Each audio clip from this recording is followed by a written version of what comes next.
All right, now here we are once again. We are live, ladies and gentlemen. Welcome to another episode of Community Conversations with your host, the Green Eye Bandit, Eric Saunders, and with the lovely Tamika Catchings. How are you doing this evening? I am doing amazing. How are you? Well, I'm gonna tell you, I know we are 14 days into 2022, but I just want to be transparent with the world. And I think when we get into our topic of discussion right now, but every time people ask me how I'm doing, I literally just I just go from the spirit. I just go, I've had some good days. Oh, yes. I've Keep had some going. hills to climb. I've had some weary days. And some sleepless nights. But when I look around and I think things over, all of my good days outweigh my bad days. Okay. I won't complain. Okay, Nope. so we just so Oh, I we mean, were gonna join you on the second verse, but okay, but you ended it. But you ended it. So we will just refrain. We will refrain right I now. know, right? So, but if you guys are viewing this live on Facebook, thank you again for coming in. This is our 21st episode, and we are going to be discussing the topic of intersectionality. And we have some guests here today joining us, and they're going to introduce themselves in just a minute.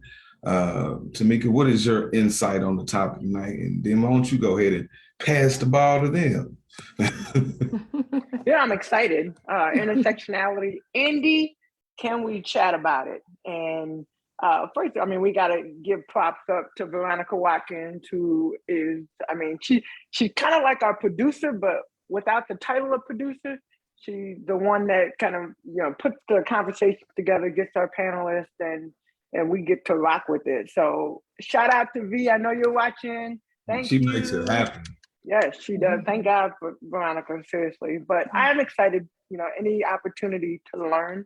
And we've been doing the conversations. Like you said, I cannot believe this is the 21st episode. We started this in 2020. We went all the way through 2021, and here we are embarking in 2022. So it has been a blessing. I have learned a lot. And as you say, Eric, like, what am I excited about? I am excited about these amazing panelists because they have all the answers, and I just get to sit back and listen to them. So here we go. So I'm going to pass the ball first. I get to pass it. I'm going to pass it to Tammy. Got you. Well, first of all, thank you all for having me here. It's a pleasure to be here with you, both the host and the co-host and all the panelists. And yes, shout out to Veronica. But I'm Tammy Dixon Tatum, and I'm from Anderson, Indiana. And all of my life, and we're going to say, well, give me 29, right? Born and raised here in Anderson, and all my life I really have been involved with community and social justice, education, and all of those things. So I guess at the heart and soul of everything, I'm just a local activist that's here to support my community, making sure that there's equality and justice for all. That's it in a nutshell. All right, Tammy, who you passing to?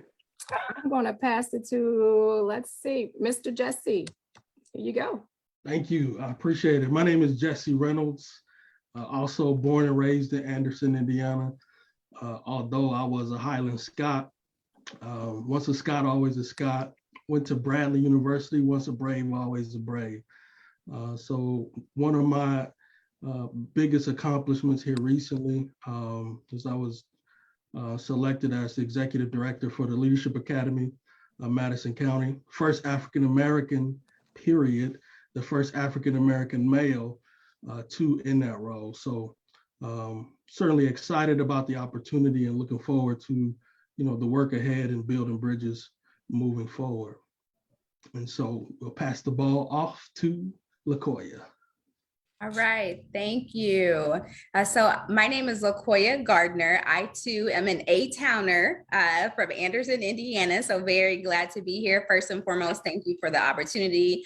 To Tamika and Eric, you guys are doing amazing things within the community and just across the state generally. So thank you again for that. So I am actually the Director of Programs for the Mays Family Institute on Diverse Philanthropy, which is located at the Indianapolis IU campus, so IUPUI. And I have a very distinct opportunity to really focus on the needs, the practices, the experiences of individuals and institutions that really want to operationalize philanthropy within underrepresented communities.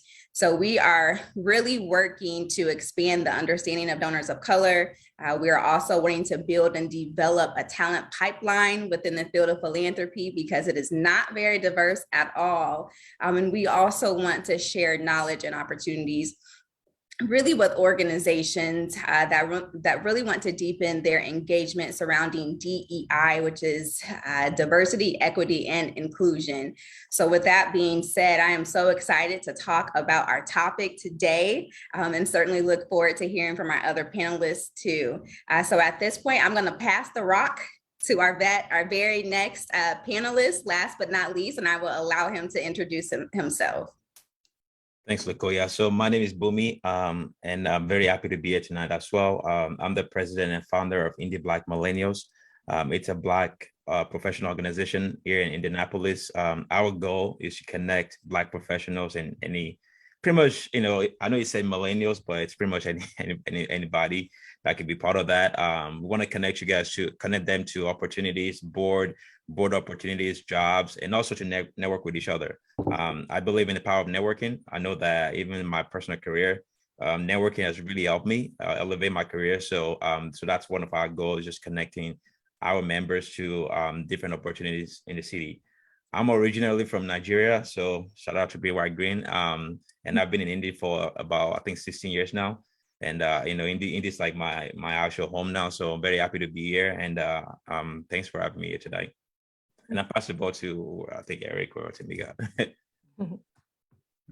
Well, we are excited. We're excited to have you guys. Thank you for your introduction. I see Eric. Eric, were you about to say something? He passed the ball to you, but I took the ball. So I don't know if that's a steal or what. I mean, deflection maybe? Okay, go ahead. On you. Well, we want to jump right into the conversation because I know one thing that always happens is as we get into this, we always run out of time. And I told our panelists, as I say this every time, we always start on time or we finish on time. So today's topic is all about intersectionality. So who wants to give, like we have the book, like the textbook definition, right, but in your own words, I mean, what is your definition of intersectionality? Well, basically, I mean, it's just the idea of who you are. So, taking a look at me, I'm a Black woman, right? I'm a Black professional woman. I'm a woman, period. I'm a mother, I'm a grandmother, I'm a sister. So we as individuals, we are all of these things, yet we're one person. And no matter where we travel, be it to school, to work, to our communities, we always bring our total self. So intersectionality is, again, it's just about, the idea that people are more than one identity, they're more than one thing, right? So that's my definition of intersectionality. Thank you, Tammy. Would anybody else like to chime in on that? Sure, absolutely. So when I think about intersectionality, and because I am in the world of academia, there are times that I will reflect on the past of specific scholars, and it was actually originated in the past from Kimberly Crenshaw, who was really one of the first individual to coin the word intersectionality. And it was due to her really wanting to focus on primarily the experiences of Black women and issues that they were having to overcome. So really, when you think about intersectionality, you are talking specifically about some of the oppressions, some of the adversities that are linked to certain individuals, whether that's going to be your gender, your race, your class, your sexual orientation too as well, physical ability, nationality. So again, just really looking at how those oppressions are linked together and how those factors bring about oppression and adversity for these individuals. Yeah, if I could add that Indiana is kind of the crossroads of America. That's what we see. That's our slogan for our state. And it's kind of the same idea for me in terms of intersectionality. What are the crossroads that make you who you are? What are those pieces that connect you to other individuals? Tammy mentioned, identifying as a woman. So there's some intersection between her and someone else that identifies as a woman. Or on my side, identifying as a Black man, there's some intersectionality between myself as a Black man and other Black men that identify in that same way. So what are those crossroads that ultimately allow us to connect as individuals? And the three definitions are pretty much great. One thing I'll just add also, I think a lot of time people might think intersectionality is another word for diversity, but it's not, right? Basically, it's a way to kind of explain everybody's experience, right? How they interact with the word, right? So like you said, me personally, I'm from Nigeria. I'm a Black male. I'm not 6 feet tall. I'm not in the NBA, right? So all of those unique, identities, right, kind of like define who I am today. So when I work out, when I go to the street, my person, I'm a unique person, right? Because of all of those identities that define who I am. So that's what I probably add to that as well. Okay, guys. So if you're watching this right now, take a moment. So everybody just kind of really, and I really liked how everybody defined it. And it seemed like you guys have had some practice in terms of just being able to, okay, so let me try. Okay, I'm a man. I'm a Black man. I'm a married man. I'm a man. I'm a married Black man with kids. I'm a married Black man with kids. Height is that? I'm 5'7". I'm heterosexual. I'm Christian. Don't forget your age. Yeah. You within the millennial. I'm a millennial. Black Greek. I'm not handicapped, but I have a surgery repaired leg, and my hip has been killing me ever since my sciatic nerve started bothering it. I don't know if that. And I have green eyes. Therefore, follow me at GEB Green Eye Band _3. You're next. Absolutely. I mean, that's interesting, just even thinking about it, because I think sometimes, you get the question all the time, like, who are you? Right. And, sometimes you struggle because it's like right off the bat, like you talk about the visuals and, what you can see, like, like you, Eric, like, Black woman and, married and age and all that stuff, like the thing that are, I don't want to say subliminal, like the obvious that you see. But really, when you think about intersectionality, and it's crazy, like even for me, as I was sitting here getting ready for the conversation and thinking about it, it involves, or I guess envelopes, so many different things that sometimes the word itself for me was overwhelming. Like thinking about intersectionality, because it is every single little piece of who you are. And now when you think about that as an individual, now you plop that into whatever world, like we're all in different spaces. So now you plop that into your workplace, you plop that walking down the street and you bump into somebody, or you end up at the Pacers are playing tonight, the Fever will be playing during or something, like you end up in all these different spaces that word to me, like even I was like, gosh, like I'm intimidated a little bit. And every part of who you are, each one of those has a voice now. I'm just thinking about it. We're talking about 100 years ago. We're talking about freedom and having freedom to be all these things. You know what I'm saying? Okay, respect me as a man. Respect me as a man. Before I even say respect me as a Black man, respect me as a man. Respect me as a Christian man. So all those things. It's interesting that it has a voice, and we have to protect this voice. Like you said, with it being coined recently, it's always been around, and it's just interesting to see how we've evolved with this, so that we can bring awareness to, I guess, to this liberty that we all have. Right. Yes. And so yeah, like you said, it's all of those things. It's gender, it's even caste. So, you know, your social economics play in that: sex, race, class, sexuality, religion, disability, ability, physical appearance, height, like you said, every ounce of you is basically what this intersectionality is. And like Jesse was saying, you know, when you cross roads with someone else, all of them come to that table as well as all of you. So it can sound, you know, overwhelming, but I mean, in my mind, you know, we can just, you know, reduce it all to just, you know, being kind and respectful to people, period, regardless of what they look like, whatever else is all of them, it doesn't matter. You know, it's really just reducing it down to just kindness and respect. And if we can do that, you know, the world would just be a better place, because all of these things, you know, they're all intertwined into one. And just the respect and love of the one. If we get there, we're good. You know, and all of these voices, if they were actually given the space that they're all due, again, the world wouldn't be so crazy. And we have the power to make that happen. We just have to want to, and we have to work at it, period. We absolutely do. And I feel like it's about bringing awareness to it. All right. Because if it gets bunched in with, you know, diversity, and again, people probably ask what are the difference, and we'll get to that later on in our conversation. But people want to know, why is it important for me to know this?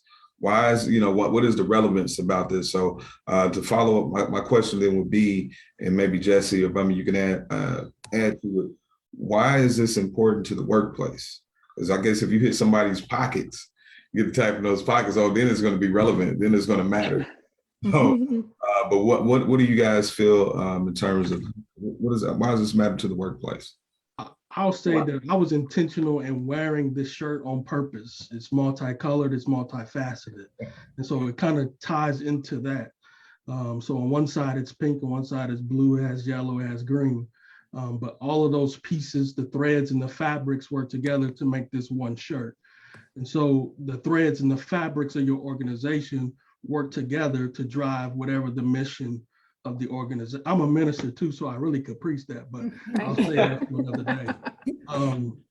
But some people, they identify other things as more important beyond race and gender and sexual orientation. Some of the characteristics or some of their drivers may be what they're interested in, like sports, or their educational background, their family dynamics, their service to the community may be just as important of an identifier to them than, say, just their race or some other dynamics. That's why these other elements are important, because we get to see we can work together in different ways beyond just the limiting factors of being a male or a female or otherwise. And we can be intentional about it. We don't have to run from it. Yeah, definitely. And another, you know, reason to kind of look at all the different pieces of everybody, because each and every one of us, we all have biases. Point. If you don't have a bias, you are not human.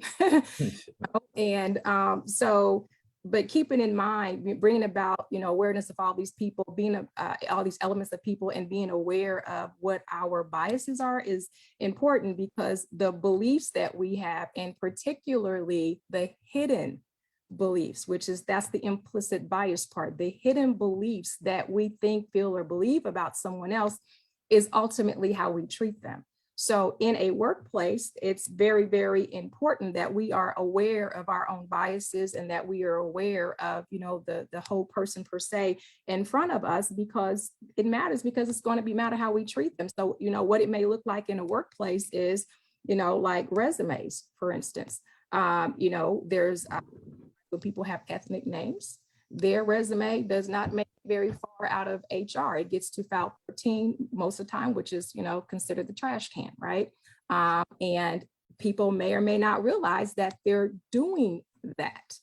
So, you know, so again, when you are aware of who you are and all the elements that make up you, and become more intentionally aware of those elements that make up other people, then you'll be able to, check yourself and have other people to help check you to make sure that these beliefs that you are not producing barriers to, the access of power and resources and things of that nature, meaning, blocking other people out of opportunities.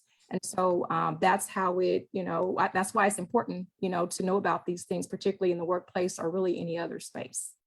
And Tammy, one thing that I like that you said was that it's important for you to know who you are. It's important for you to know your identity. And for me, it was extremely revolutionary, even just thinking about the definition of intersectionality, because there are specific feelings and experiences that I've dealt with personally, meaning as, at times as I was growing older, figuring out, if I'm just going to put my Blackness in one box, or if I'm just going to put my womanhood in one box, instead of me, knowing who I am as a person and not just segmenting these out in two separate categories. No, I am an African-American female.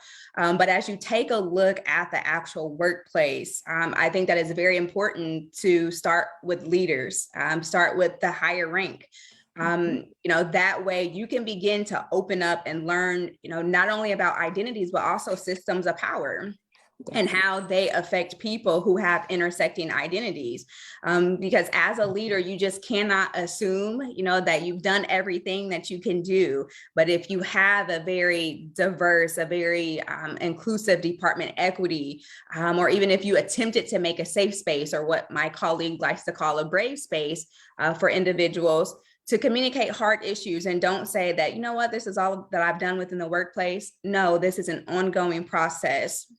Intersectionality, even at that, even knowing what the different culture of your workplace is, how that has changed, what does that mean? What are the efforts that you all are making sure that you continue on the conversation and not just holding on a specific end date and saying, this is an initiative that we're doing for this year, and then we're done. No, right. This is a process that continuously has to go on, but it does start with our leaders. But then when we look internally, even at ourselves, just knowing who we are as individuals and knowing that we don't have to put ourselves or specific identities of ourselves in small boxes. We can be our whole entire self and be happy, and be able to walk in with who we are as an individual. Yeah. And I'm sorry, what that sounds like is we're trying to get to a place of collective, this like more transparency and acceptance of that transparency. That's what seems like. Yeah, and really, self-discovery, piece. You got to spend some time, really getting to know yourself. So, for instance, what that can look like if you, whatever your daily activities are, like at the end of the day, if you literally stand in the mirror with yourself, look at yourself and think about the activities that you went through the day. What all did you do? But more importantly, how did that make you feel? And then the other side of that, how do you think, whatever you did throughout your day, how did that make your, other people feel that were around you? So it's a lot of self-reflect, and it's true self-reflection, right? Don't get in the mirror like, oh, I'm great, fine, and wonderful. I mean, you may be, right? The whole ideal of it is, taking a look at your daily life, at your daily activity. What are you doing? How are you treating yourself? How do you feel about yourself? And how are you treating other people? So it's really, deep reflection of self. And there's a lot of ways to get to know yourself. There's a lot of exercises and self-help, all kinds of things around therapists, all that, but utilizing those things to really get to know yourself, and then making the attempt to get to know what, how does your behavior affect other people in other spaces? So, what do you guys talk about? Oh, go ahead, Bami. No, I was going to say one thing just to add, and I know Tammy brought this up earlier, was the respect, right? Because, in the company, right, you have a bit, large company where maybe 20,000 employees or 40,000 employee, a lot of time the entry level position, right? They're very afraid to talk to people in the leadership role, right? Just because of like that word respect. They feel like, oh, I don't think I'm high enough to have conversation with these people. So I like companies that allow people to be who they are, feel comfortably, come in and talk to whoever you want. Like take the titles out. When we go out on the street, we're just a human being. But when you come to the workplace, everybody's afraid because of the title. You see CEO, you see president, you see this and that. So it kind of like limit us as human being to be able to function in the workplace. Last year, I mean, obviously with the George Floyd protests, right? So a lot of companies are actually reflecting on themselves and say, man, we have a lot of work to do, right? I think that protest literally sparked a lot of companies to change the way they operate. Transparency. Right. I know Eric said that earlier, right? So a lot of companies are more transparent about like their diversity number. I saw a number earlier today where it shows that like of the Fortune 500 company, like Black women, they only made like 4% of it, right? Compared to like the other like maybe the white women, right? So that number makes you think a lot. So I think a lot of companies just need to do a better job to show more transparent so that people can know what's really going on. And I think that's how people can come to work as themselves, like Tammy said earlier. Go ahead. Yeah. And one of the things I was going to kind of piggyback off that is the brave spaces. I think we talk about brave spaces, but honestly, how do you create those?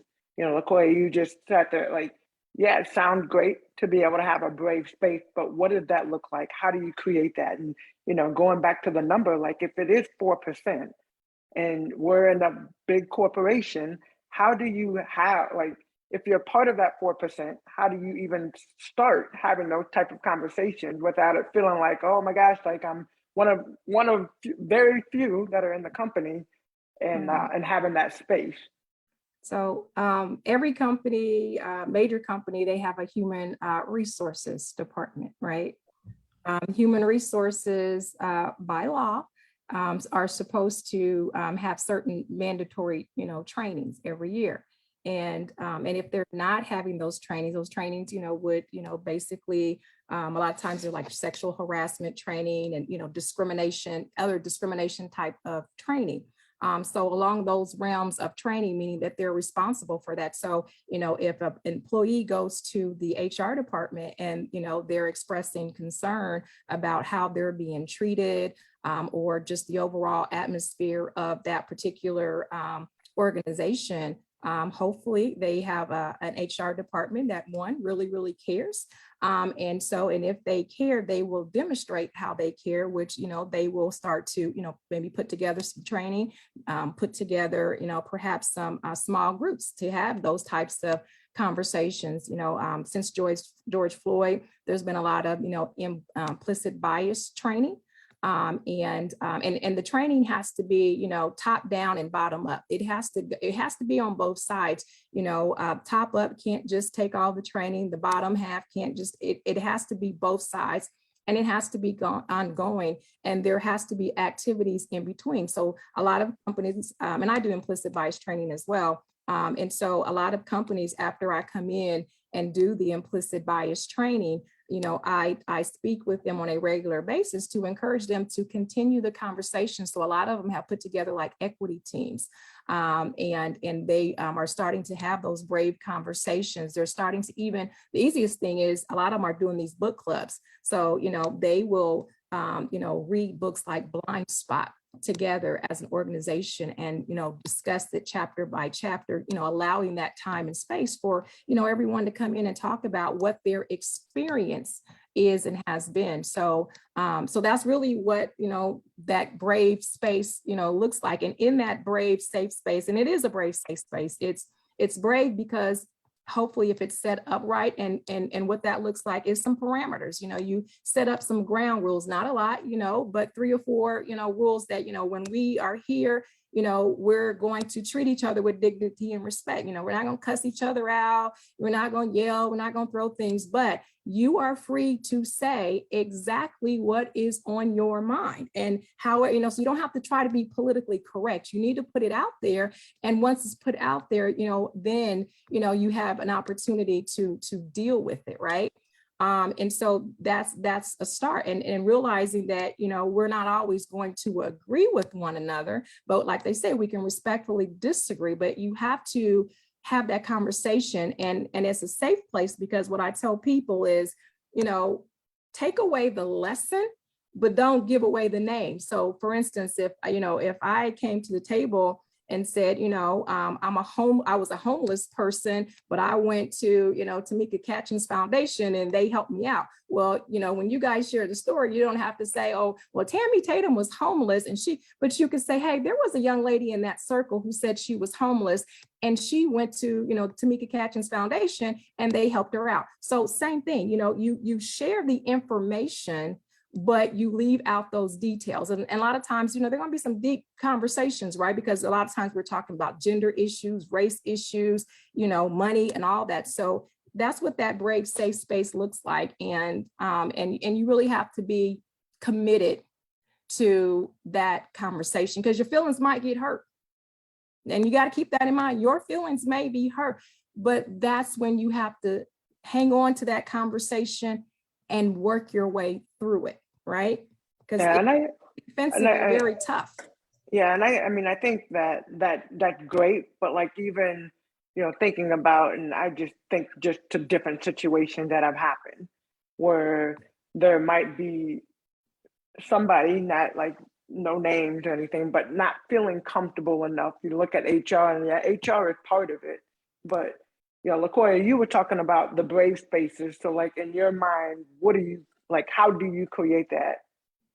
I think that it first starts with self. So I understand what you're saying, Tamika, because there may be times when, I always want to tell individuals, find that catalyst within any organization that you are in. Find someone that you can trust, that you can, make sure that you can confide in, someone that you can go and have those heartfelt conversations and ask them for guidance. But then what happens when you don't have that?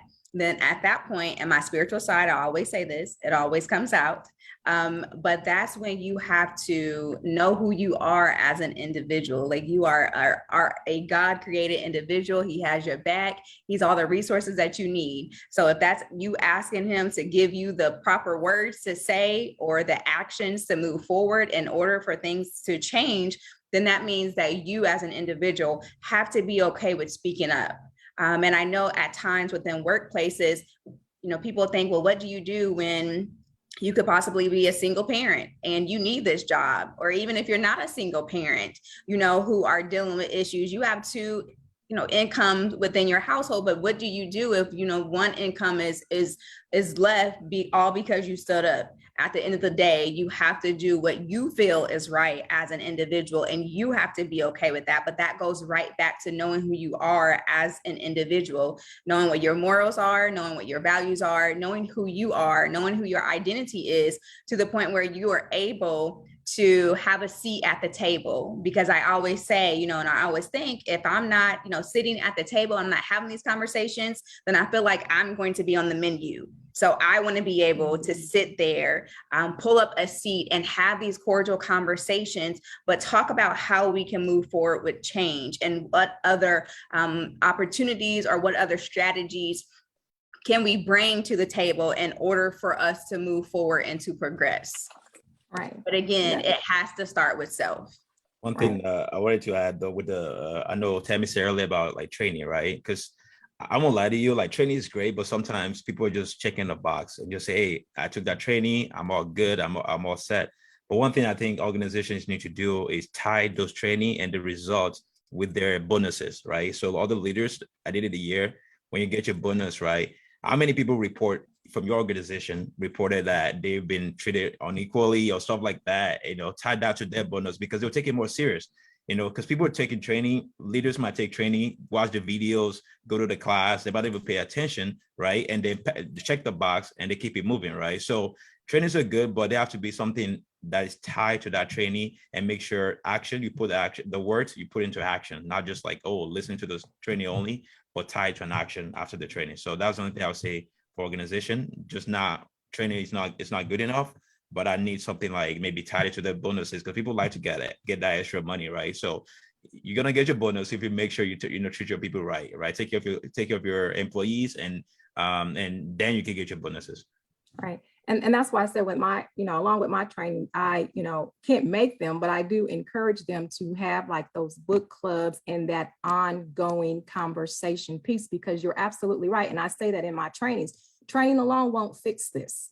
because a lot of times, we're dealing with, when it's implicit bias, we're dealing with things that we may not know that we are aware of, because there's a difference between explicit bias. There's no amount of training in the world that will change that person, right? So unless they are ready to change. But you're absolutely right on that. So it's a dynamic that requires a multifaceted approach. There's no one answer to any of this, but definitely, like LaKoya was saying, start with yourself, find someone in that organization to start talking to. But ultimately, if you want real change, you're going to have to go to somebody in HR. You're going to have to go to someone at the top. You can't get around it.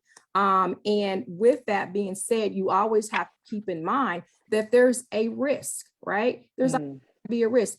Anytime you speak up, I don't care what it's about, you run a risk of being ostracized. You run a risk of being fired. But again, you got to find it in yourself and what's best for you, because, like my grandmother used to say, about a bad relationship, right? When enough is enough is enough, you don't care.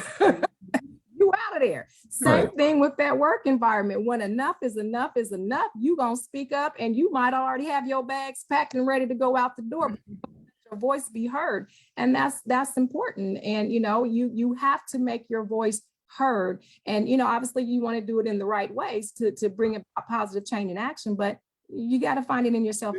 Essentially, and you got to have a plan. You gotta have a plan. And again, I've heard a lot, as I've heard it mentioned quite a few times. You got to know who you are as an individual. You got to know who you are as an individual. But what are those steps then to get to know who you are as an individual? We're living in a time where we've switched from, I won't say switched from, but we've mostly a focus to IQ, and now is just as important to focus on EQ. So finding who you are as an individual now has layers to it. I'm sorry, have I frozen? Okay. No, we can still see you. No, we can still see you. But you understand what I'm saying? Is I don't want to say that it's not that simple. It's just not that simple. Just even in the process of finding yourself as an individual in the midst of all these things, I wanted to kind of zero in. Because again, we had a set list of questions, and this question is something I've heard quite a bit. And but is do you think that women, minority women, are affected by intersexuality more often than any other minority groups? If so, why not? What you got? I could probably kick that off. I was raised. Come on, Jesse. I was raised by a lot of women. Obviously, my mother, my grandmother, but I have a host of aunts and uncles. So I was able to see women work in different capacities in healthcare, in finance, and education. And other professional athletes. I was able to see women work in different capacities throughout my upbringing. And so because of that, I saw women doing things that maybe wasn't quote unquote the norm at that time. I'm not that old, but even still, things are changing and becoming more favorable to women in the workplace per se, and women in leadership roles. But even then, some of that stuff was kind of legendary to see women lead in the ways in which they were. So I would say yes, but I also would say I think focusing, that's the point of intersectionality, I think, and I think Kimberly Crenshaw would probably agree in the sense that when we narrow it down to just a focus group, we probably make our scope a little too limited. But bringing it back up and saying, how have women throughout history impacted the way that we live our lives and the way that we exist? I mean, we wouldn't be here without women. And so I think one is acknowledging the role and impact that women have played in the workplace, in homes, in the community. I think that's how we start to highlight their importance, period. But then more specifically in the workplace, again, celebrating the work that they do, that will bring forth and highlight their importance and value to the office, not just, passing off these, I guess, secondhand jobs, but putting them in executive roles because they're often the executives in their homes. And if you can lead a home, you can lead a job. Say it, Jesse. So Absolutely. I'm just gonna go ahead and pass this collection plate on now because I think when you dive into But a bigger issue to the crux of the matter, as you will, as to how are we placing value on each other anyway. You know what I'm saying? Especially when, again, minority women. But why do we even have to say minority at this point? You Well, know? I mean, as you speak about minority women, and I guess as Jesse was talking about the history too as well, it reminds me of an individual. Her name is Emma D. Graffin Reed. And in the past, and I know I'm about to try to school y'all on some information real quick, but she was an individual who actually sued General Motors back in the 1970s. And she stated that at the time, she was suing them because she faced unemployment issues or employment issues. She felt like she had faced employment discrimination specifically that was based on race and also gender. And as the judge at that point took a look at the case, he found that General Motors had actually hired African Americans and they had hired women. So he dismissed the case. However, what the judge failed to realize, what Emma was saying was that, yes, African Americans were hired here without a doubt. However, they were only in janitorial roles. They were janitors. They were, cleaning the facility. And yes, women were hired. However, majority of the women were white women, and they were only in secretarial positions. So the federal district court ruled primarily that discrimination may only call for just one action, pretty much stating that race was its own separate discrimination or sex discrimination, but neither had fit what Emma was stating. So in many cases, this is still an issue that this one-dimensional understanding of discrimination still exists today. And that's problematic because when we think about, Black women, forcing Black women or any other person to that matter, as Eric says, why does it have to be Black women? But any person who exists at intersections of pretty much marginalized identities, such as race, being a Black African American, but then also such as their gender, being a woman, to litigate the totality of their identity in separate boxes, it creates an impossible legal burden for recovery, that is pretty much at odds with their lived experiences. So it just primarily says that if I'm a Black woman, I have some disadvantages because I'm a woman.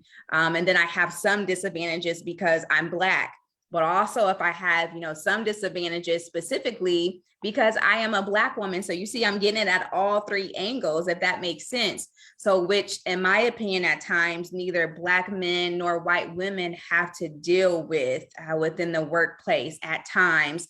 And that's intersectionality. It's race, it's gender, and it's everything else in between, because it provides these disadvantages, in which we have to interact with on a daily basis within the workplace.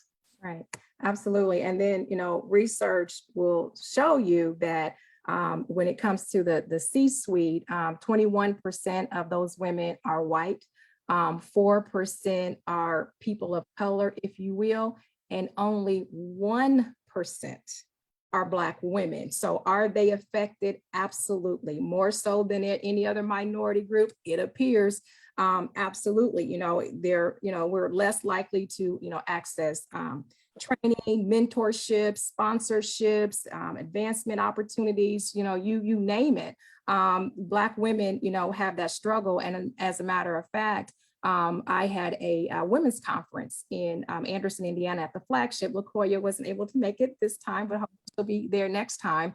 But at any rate, I created a platform for, people of color, women of color, and specifically Black women, so that we would have a platform to talk about, our struggles, whether it's in, entrepreneurship, whether it's within the community, whether it's in corporate America, nonprofits, you name it. we created, or I created that platform so that we could have our voices heard by one another, so that we can support one another, so that we can, begin to really put together, a plan to change what's going on, in all of these different areas. And matter of fact, I think Jesse's wife was there too, as well. So, but we need more platforms where we can, join together so we can talk about our experiences, but most of all, so that we can, help come up with, better solutions, no matter where we are and no matter what spaces we're in.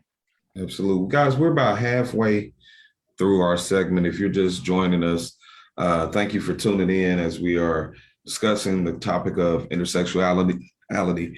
And I wanted to, as we kind of can maybe frame it a little bit, diversity and inclusion, intersectionality. Can we define the difference and then maybe see if we can merge it as to why intersectionality is important for diversity and inclusion? I know that sounds like a lot, but I think it's, while we're here tonight, let's try to, I want to know how we separate the two, and because it feels like a very thin line. So I almost see intersectionality as the umbrella. And so in the umbrella, you have those multiple segments of the umbrella that fan out to protect this person. And so the individual segments of the umbrella represent what makes you diverse. So your umbrella may be made up as being a Black man or being a Black woman, heterosexual, a Christian, an Alpha or a Q, a Kappa, or whatever it may be down the line. And so those are the elements that make up your umbrella. Now, when we talk about inclusion, how do we make sure that my umbrella may not look like yours per se, but I want you to have your space to be able to carry your umbrella with respect and dignity. That boiled it down. I hope I didn't make it too simple, but that's the way I see it. And what Beautiful job. I like how you explained it. I think what I'll probably add also, and I said this earlier, right? So I think intersectionality allow us to understand all of those things you listed, right? So, for example, right, in the workplace, right, actually at my job, I think about a couple of years ago, our maternity leave, right? We get 6 months off, right? Initially, women only get 6 months off. I think men get less, but then they came back and said everybody gets 6 months off, regardless of if it's the man or the woman. Because when you were, obviously when you have a child, the men also play a huge role in the life of the child in the beginning, right? So you cannot just assume that, because I'm the man, I didn't carry the baby, right? So, or I didn't give birth to the baby, doesn't mean I don't need that time to bond, with the child. So I think it's important that we understand everybody's role, everybody's uniqueness, right? I've talked to a lot of fathers, and they spend, the amount of time they spend with the children, right? And a lot of women too that spend, a lot of mothers, like all of those people, they're very unique in their own way. So intersectionality allow us to understand everybody's uniqueness, everybody's individually, right? So you said diversity and inclusion, right? Obviously, I don't want to work for a company where I don't feel like I have an opportunity to get to the top one day, right? I want to make sure every conversation that's being heard on the table, my voice is being heard, right? Forget equality. What about equity? Are you investing in me as a person, as an employee? If I want to take a training to be better in what I'm doing right now, are you taking that time actually investing in me? So that's how I kind of see all of them. But intersectionality definitely allow those companies to be able to see everybody's uniqueness and what they need to be successful at the workplace. Right now, we are working from home. A lot of us are working from home, and working from home, it's like another level for a lot of parents that need, like, maybe going to getting their kids to child care. If the child care is closed and now they have to be a parent, they have to be a teacher. Now they have to work at the same time at home. So companies need to understand that this parents need more time off, right? So that they take care of their family, right? So, but yeah, hopefully that kind of like summarize it, what you're asking for. You said 6 months as in half a year. Oh, 6 weeks. I six think he months. meant 6 weeks. Yeah, 6 weeks. No, we get Now, in other countries, 6 it months. might 6 be months. 6 months. Okay, So you have to 6 keep in months. mind, Yeah, in we the get 6 United months. States, we don't really give 180. much time off, but other countries in, Europe and other countries, like they give you time off the top. When Yeah. you first sign on your first day, like you might get like 20 days PTO off the top, where, in America, you got to work, 2-3 months before you get a day or, a week. Which is why, our mental health is kind of, bad too. But nonetheless, like I said, other countries, you get time off the top. And I'm glad you brought up other countries because as we're having this conversation, I think often, and maybe it's in my mind, I think it just kind of get more Americanized in just how I'm framing it, and just I tend to just kind of, I think maybe have it for me, a lot of other people, where you're just kind of thinking about America because that may be all you know. And how do you feel like this applies on a worldwide scale? And how do you know what I'm saying? Because that's a whole different way of informing yourself in different currency, different beliefs, different way. You got to adapt to something. But how does that play into this? How does this factor in? I would say from a global perspective, and then just thinking about my current role, as we kind of watched really the racial awakening unravel this past couple of years, and really the high profile killing of George Floyd, and then other Black Americans within 2020. It really has sparked a reckoning on race on several different levels. But one thing that we noticed as researchers, specifically within the field of philanthropy, a lot of my colleagues had kept an eye on how the national awakening had really affected charitable giving across the nation. So one thing that we noticed, and one thing that I absolutely loved as far as, positive things and thinking of intersectionality, there were so many different countries that had linked together and wanted to support social justice initiatives. And to be particular, just thinking about one of the platforms that was utilized, which was the GoFundMe platform.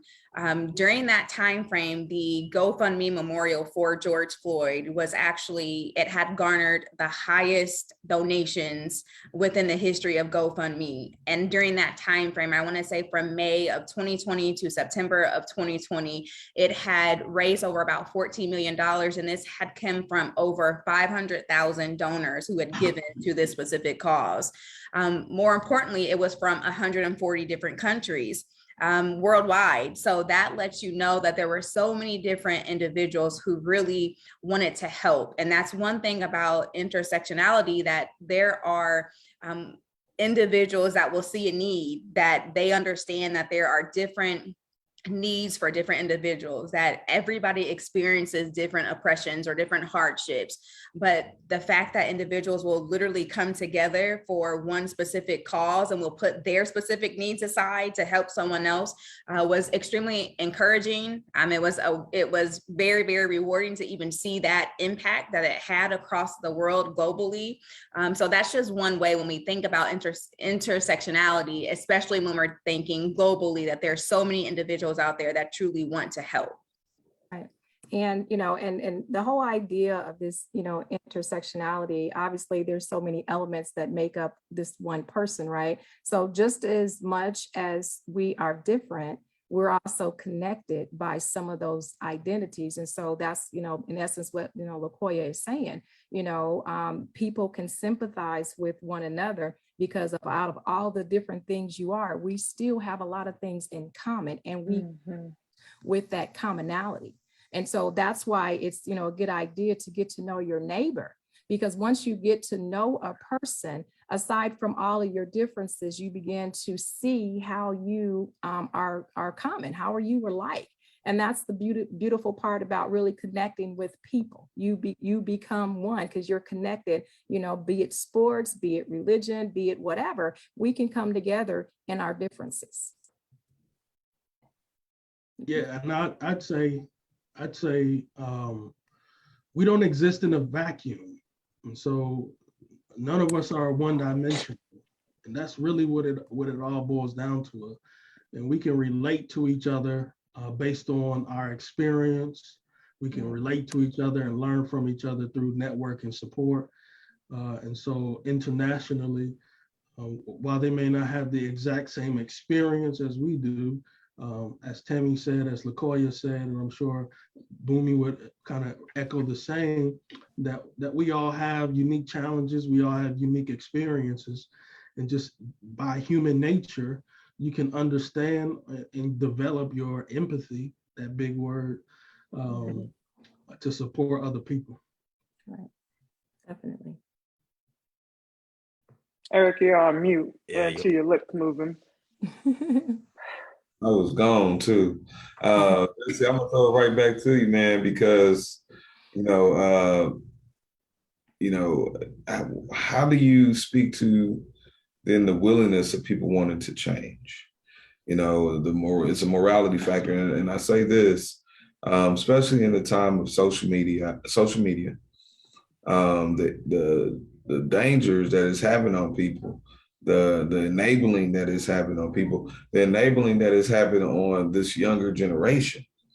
So, we speak about empathy, again, we don't necessarily have to talk about how we use intersectionality, but again, if it's a tool, then how do we communicate to the masses the dangers that's going on that's disconnecting us? How do we get to the souls, brother? Yeah, so I think it's one, empathy is really just the idea that I can understand your experience. Right. I understand what you're going through. And if you don't understand what they're going through, then you need to develop the understanding of what they're going through. Meaning I'm willing to learn about your experience, not judge your experience, but learn about it. Quite often we see, because I work with youth through our Youth Leadership Academy, and I work with adults through our Adult Leadership Academy. Quite often we see that there's parallel between the youth and adults in terms of where we are in terms of the leadership journey. I think it really boils down to us understanding how connected we really are. This world we live in, the first thing we want to identify is how different you are from me. Mm-hmm. As opposed to us understanding how connected we really are. And if we can do that and build on that, that makes it easier to relate to somebody and get to their soul. If I understand how I can connect to Tamika Catchings, because I played basketball in high school and college. She's a professional athlete, but she's so much more than just an athlete. She's a community advocate.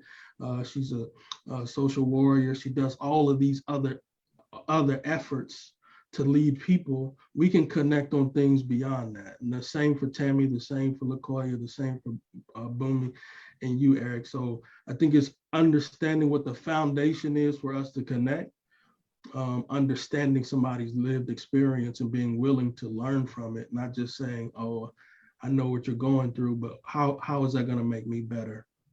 Right. And so my follow-up question to that would be, in terms of, I guess it will come into, again, I'm in education, and we know there's a lot of things that we're adults, and there's a lot of things, we didn't go through with this generation. I almost wish there was a school for adults.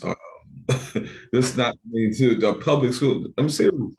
To address your emotional health, to address your social health, to address your physical, and to address again your perspective.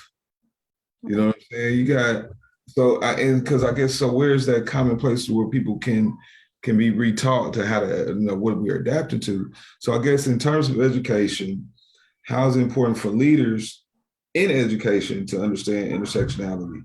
And so again, I guess how do we educate people and with this? Well, I mean, to be able to educate anybody, you first have to show people that you care, right? That's that, you have to, like I say, reach one to teach one. You got to reach them in the heart. And, and how do you do that? You have to spend time with people. You have to get to know them. You have to get to know their stories. You have to share, some of your stories, with an individual. And then you also have to try to, put yourself in their place. How do I understand, what it's like to, lose someone if I've never lost anyone, right? Because, if you don't know what that feels like, you don't know. But you have to take a moment and, and think, well, what would I do if I was in that person's, shoes? But when you sit down and you connect and you have these conversations with people, this is how you get to know them. And even educators, you can't teach a kid if that kid does not think or feel that you even care for them. So how are you showing that individual that, I love you just the way you are, I'm here for you. And when you begin to make that connection, and we're all humans need social connection. We die for it, literally. So you have to learn how to connect. And even with these educators, these educators have to show the kids that they care. And when you show a kid or any person that you care, it's an open board. It's an open field. You can, cultivate anything or anybody once you begin to do that. And educators are really, called to do that. It's more than just throwing up a lesson on the board. You have to connect with these kids. Educators is tired. Information. It's a different time, and I know they're rough and they're tough. Trust me, I know. But still, a lot of that behavior, right? That's the funny thing about behavior. The kids that act out the most, they are in the most pain. Mm. You discover where that pain is, though, that rough and toughness, it comes down. All that stuff comes down. And then we have to get back to community too. When I was growing up, if I showed out anywhere and my grandmother heard or my parents heard, we were in trouble. Now can't nobody say nothing to nobody's kids. And that's a problem because it takes a community to raise a village. And it is a problem, Tammy, but I've heard the OGs and I've heard the others say exactly what you said. We got to get back, but how do we get back? I think reach one, teach one. Yeah, and I think it's really about listening. Yeah. Like we have gotten into a world and we're all so busy. Like we're running from here and running from there. I mean, I just think about my day to day and I ran from there and I had a meeting here and it ran over here. Like, I've been in meetings all day. And you think about just this world, I mean, social media, why are kids so hooked to social media? Because that's their way of being able to connect. There used to be a time when families sat at dinner, like you had dinner together and there was no distraction. And I think even from an educator standpoint, like one thing that I'm finding, we put the new location at Tarkington, the new Tease Me at Tarkington. And, we've had some issues around the area. We've had some things that have happened within the cafe and outside the cafe. And I really think that we have got to figure out a way to pull the kids that are in that community that maybe have been allowed to do things that are not, that they should not be doing because people don't have time to spend with them, to show, like Tammy, to your point, to even show that they care. So they act out because they get attention from the police, they get attention from people, and they can't decipher what's good attention and what's bad attention, what will put you into jail and what will allow you to succeed. And I think that's where you're really thinking about, so now they get labeled, okay, they're African-American males that are always in trouble. And now you get grouped into groups that set you up for failure. Right. And even bad is called clout. Kids want clout, and clout addiction, is a real thing right now. Yeah. But it comes from neglect, like she's saying. We spent time, because time and attention is everything. If you don't give time to your kids, like she's saying, the system will, but they cling to that clout because that's kind of like, I guess, like someone who maybe didn't have, a father figure or a mother figure in their life, they'll cling to, anybody and anything that will give them that time and attention. So that clout comes from, you didn't, like she said, we're not blaming anybody, but we've gotten away from spending real time and attention, teaching, our young, our not values and really how to live and how to survive, making them put that cell phone down, get off of those electronics, let's go play kickball. You don't even see kids playing kickball anymore. You don't see them doing anything physical anymore. So we have to pull those things, and even ourselves, we have to put those cell phones down when, when we're at the dinner table. I still, my kids are grown, but when I do have my kids around, we sit down and we talk. We put those cell phones down. I have a granddaughter now. I don't let her bring her tablet to the table. Are you kidding me? Put that thing down.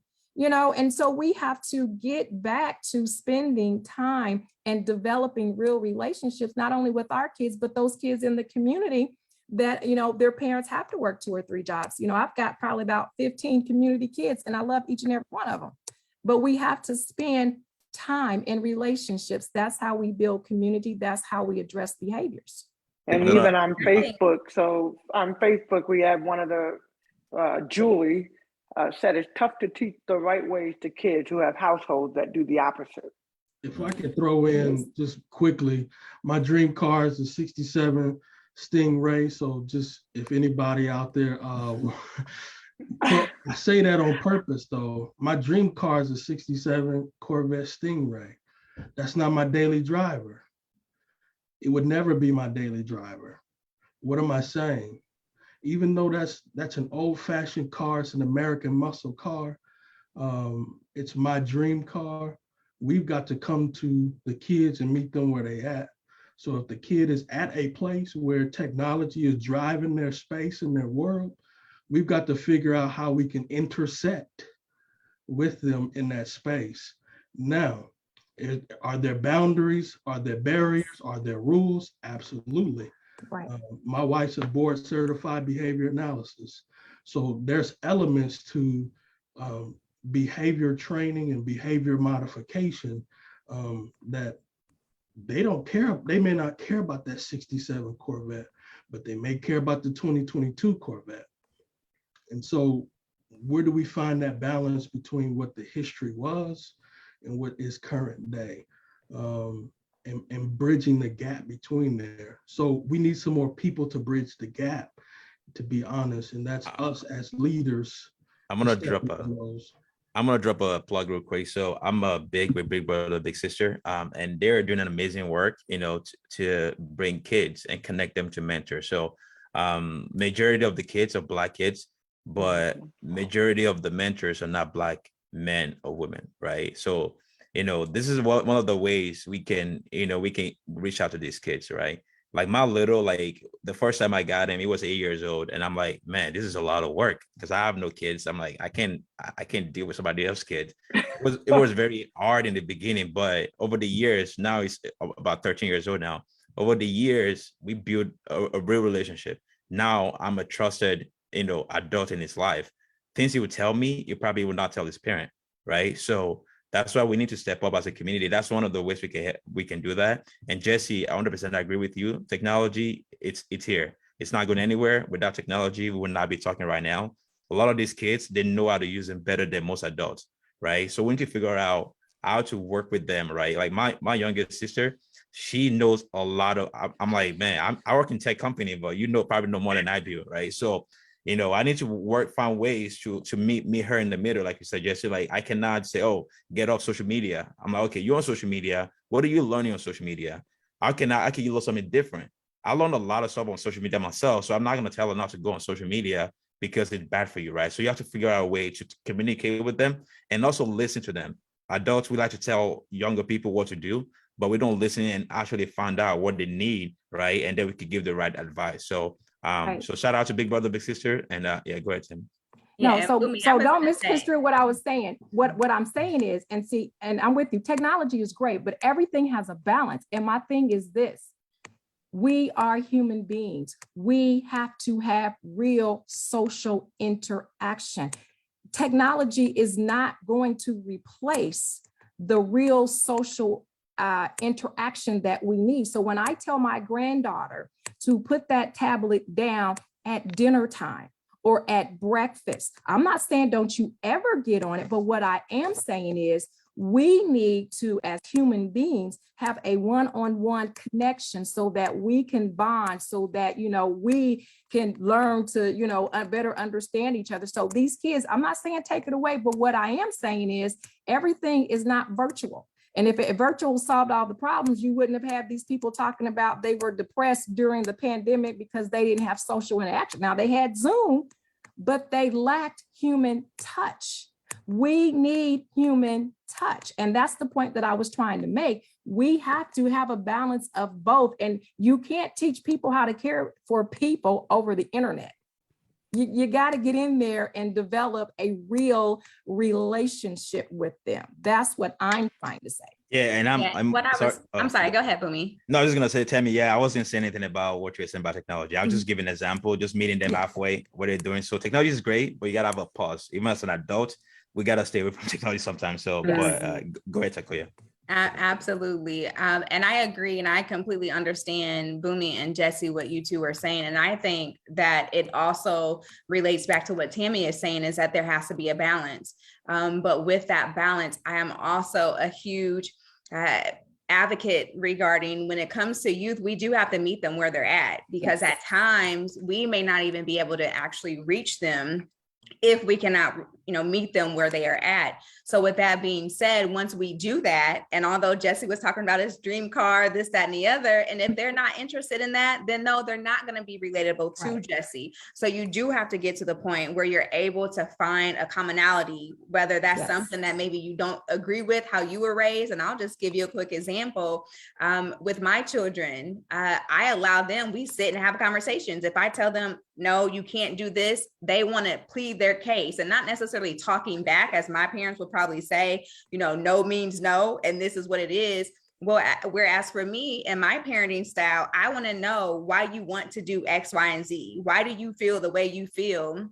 And it's not that you are trying to negotiate, but I want to get a better understanding, because, honestly, you may be able to change my mind based off of what you tell me. Then I might be able to think things through. But that goes right back to saying we have to meet them where they are at this point. And then that's when we start integrating things that we think, they shouldn't be doing this, they shouldn't do that. Then we gradually get to the point where we are saying, let's try this out. Because this may be a different way than what or we start instilling, I don't want to say those old school, techniques or ways that our parents or our grandparents did, but in a sense, just say it. say it. How dare you? Man, listen, man, you better have my grandmother call me, tell me come over tonight and get the switch off the tree when you come in here. Don't do that, boy. Yeah. Well, I'm just saying it does have to be a balance, and we do have to meet them where they are at, and then we start integrating specific teachings and learnings in the way we want them to go in. And I like that. I like that. One of the things I remember sitting in on the Bloom project, they had discussion with all these kids, these panelists, and I just remember one of the kids saying, all we hear from the adults is don't do this, don't do that, you can't do that, you can't be on this, and he was like, it's hard to have your own, like, you're trying to live in we're living in 2020, this was last year, we're living in 2020, but we're playing by the rules of our parents in 1970, 1980, whatever the case may be. And so the same rules don't apply.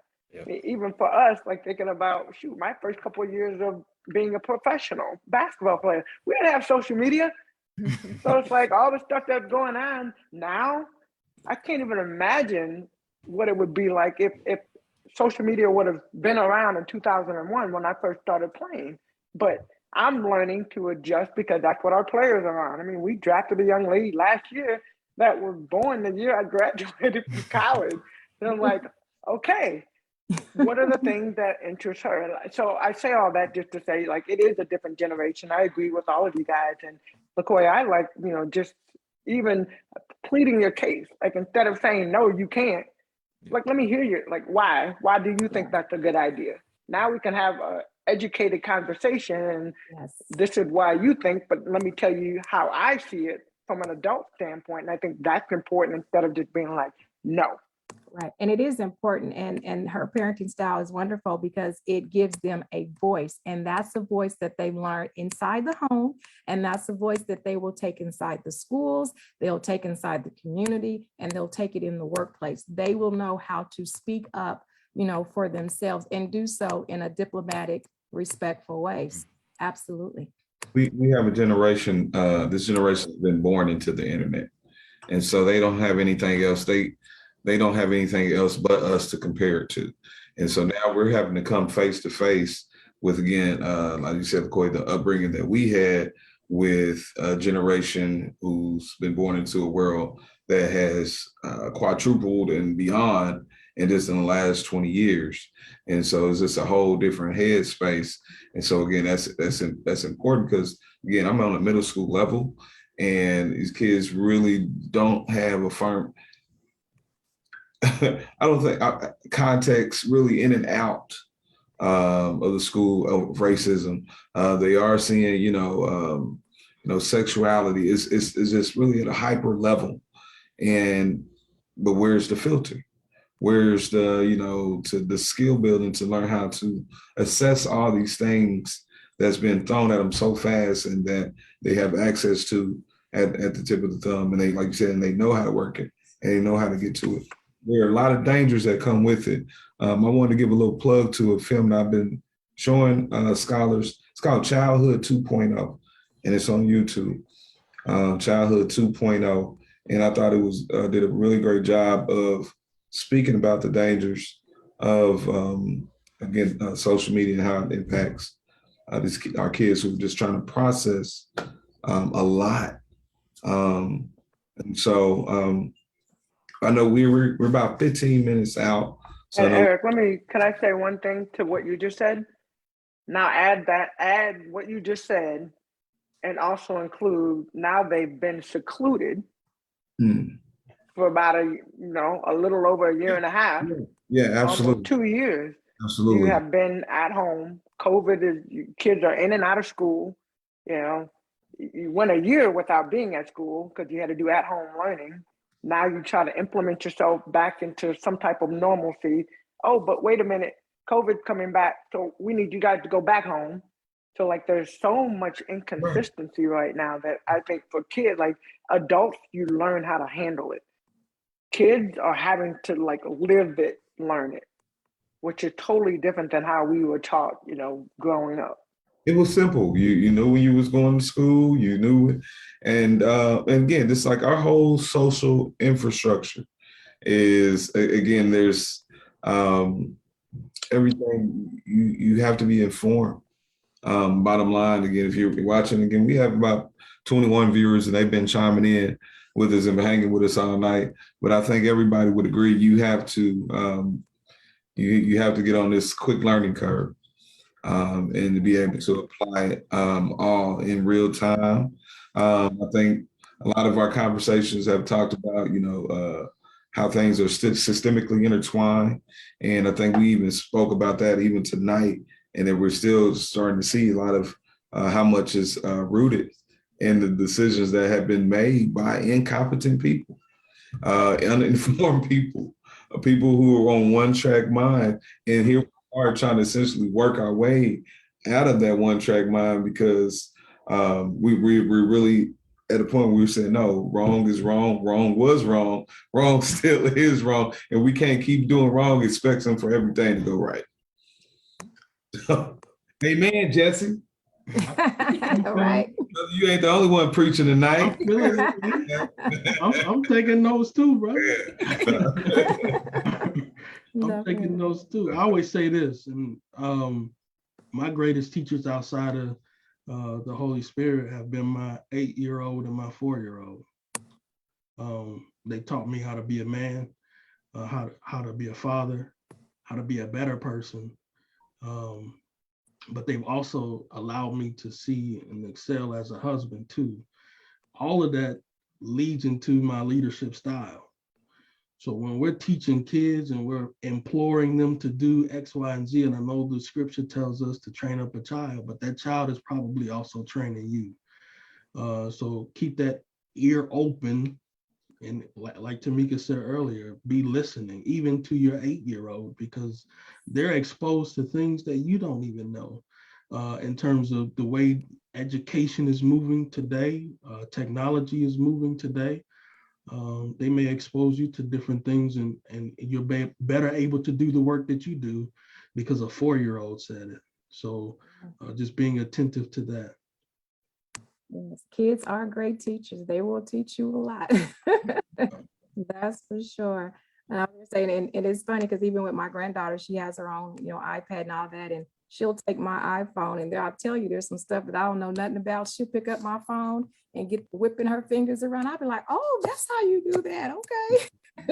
So, yeah, kids are amazing. And yes, you do have to listen to them. You do. And you have to give them a voice, because teaching them how to properly speak up for themselves, they'll carry that everywhere they go. So that's what needs to happen. And that's powerful that you say that voice. If I just kind of, I don't know. I think maybe most of us brought up in church or around religion of some sort, and a lot of the voice that I hear, it comes from listening to ministers from early age, and that's where I understood the strength of the voice. You know what I'm saying? And again, I know we still talking about kids, but like, where are they getting the voice equates to power, and who is affirming that? What voice are they hearing? You know what I'm saying? Because they've been given a voice, but the same voice that I equate to power is not the same voice. And like I said, we're going to meet that in the middle. Like I said, each one reach one. Right.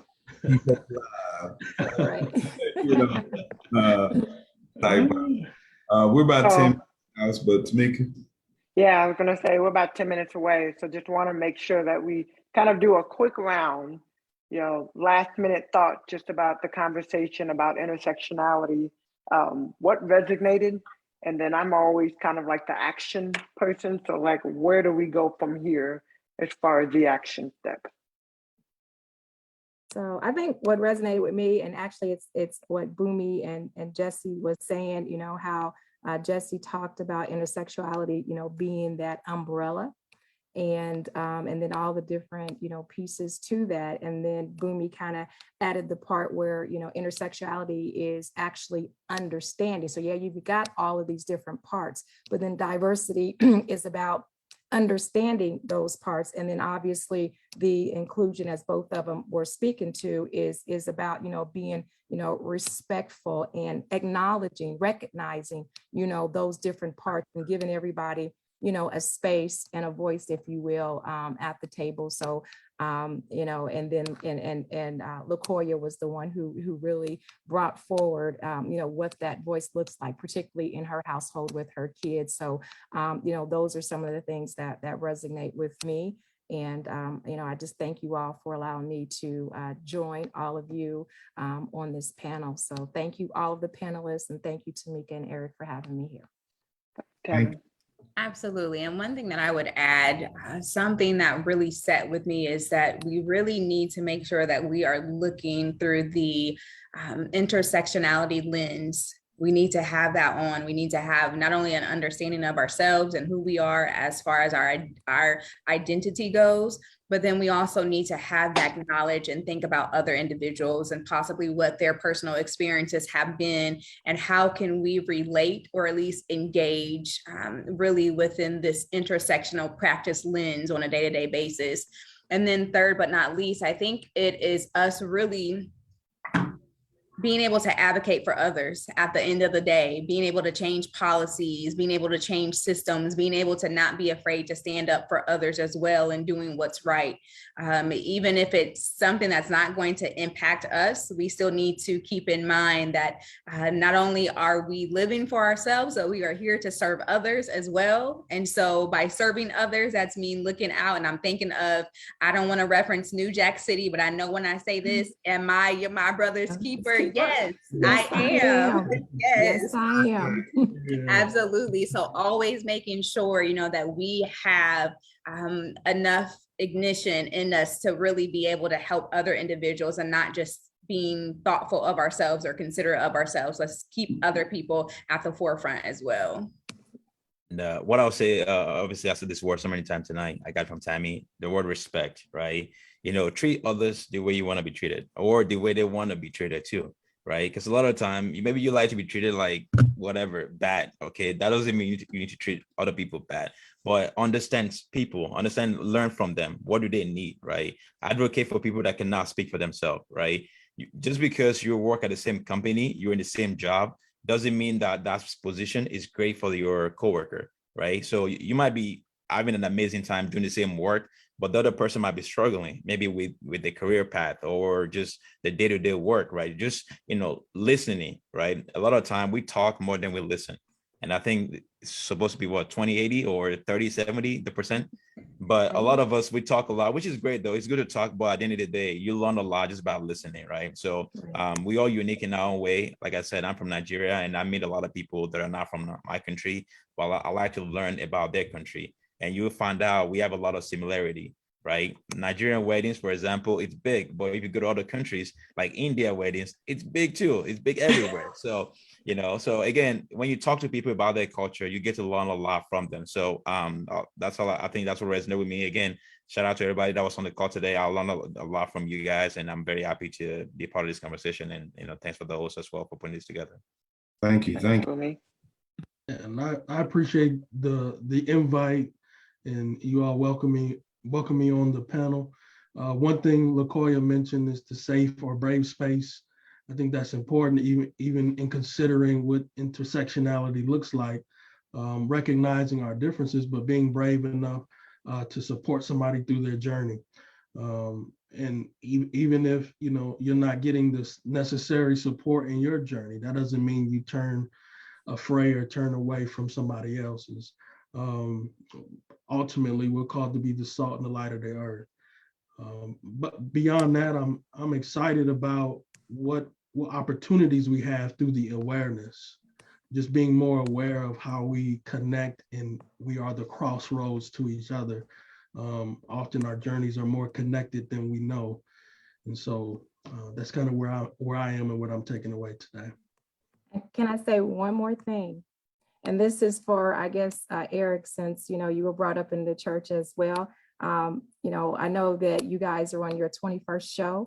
And so I'm just going to ask that you continue to break bread with the community, because, with the Bible, it talks about breaking bread, and that sitting down at the table and breaking bread with people, that's how you build community. That's how you build respect. That's how you build love, right? In those connections, so that we can treat people the way we want to be treated and the way that they want to be treated. So, I just ask that you guys continue to sit down and break bread with the community. So thank you for that.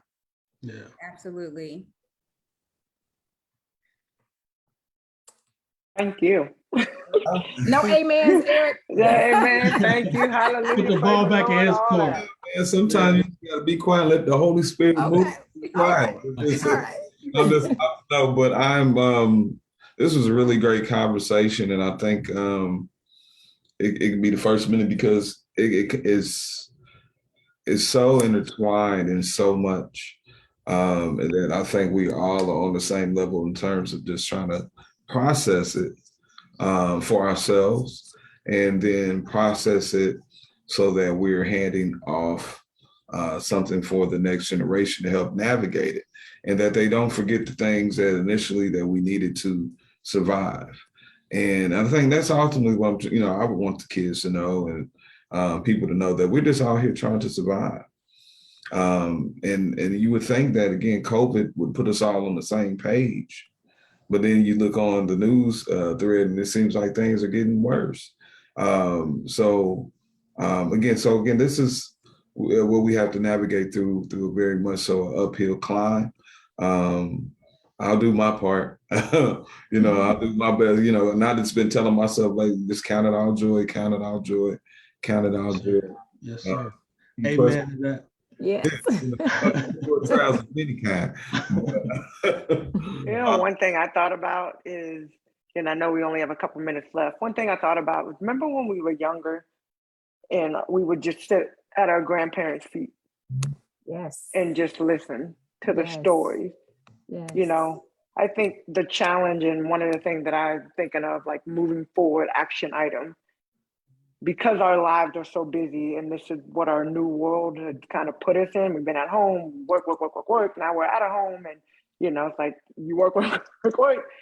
It's really taking time to sit, and Tammy, this kind of goes to what you said, like breaking bread, like to sit and be present and listen. Yes. And we're talking about intersectionality, but really accepting people for all of the umbrella pieces that they have. It all just kind of intertwined together. So challenge for me and moving forward is be still, listen, and really accept people, who they are, where they are, self-reflection first and who I am, and then outwardly looking. And then voice, like being a voice for those, using your voice at the table to impact others. Absolutely. Absolutely. Absolutely. Well, thank you guys again. We're at the last minute. We want to thank all of our guests, our panelists, for sharing your Friday night with us. Thank you guys who are all online. Thank you, Veronica. Thank you, Vaughn. Y'all go ahead and get y'all some tea down and tease me over on Targeted, Will do. over on Talbot. All right. And LaQuia, when I see you next time, CMB, we all we got. Absolutely. And don't forget, the next month, for those of you guys that have tuned in, next month we will be back Friday, February 11th, same time, same place, talking about the impact of racism and Black resilience. Ooh, Right. yeah, Veronica. All right. Sounds good. All Have a right. good Thank Friday you night. all. That's All great. right. Good night. Thank you so Have much. a Wait, we're great gonna night, wait. y'all. We're gonna Thank we're gonna you. wait on Tamika to push that button. Oh, it's 8:30. Woo, coming now. Yeah. Thank you guys for joining us. It is officially 8:30 on the dot. Boomy has a party to get to, so we are all out of here. See Y'all. y'all. Thank Good you. night.